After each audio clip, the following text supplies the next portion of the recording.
দর্শক, আপনাদের আমন্ত্রণ জানাচ্ছি দি বেঙ্গল টাইম আজকের শীর্ষ সংবাদে। কবে চলবে মেট্রো রেল? আগামী সপ্তাহে তদন্ত করে জানানো হবে বলছেন সংশ্লিষ্টরা।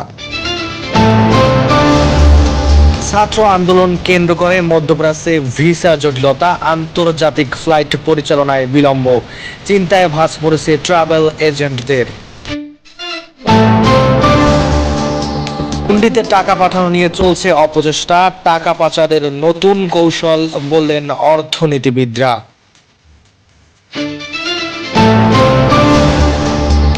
টাকা দিয়ে কর্মকর্তাকে ম্যানেজ করে গাজীপুরে বহুতল ভবন, মিলছে না সঠিক তদন্ত।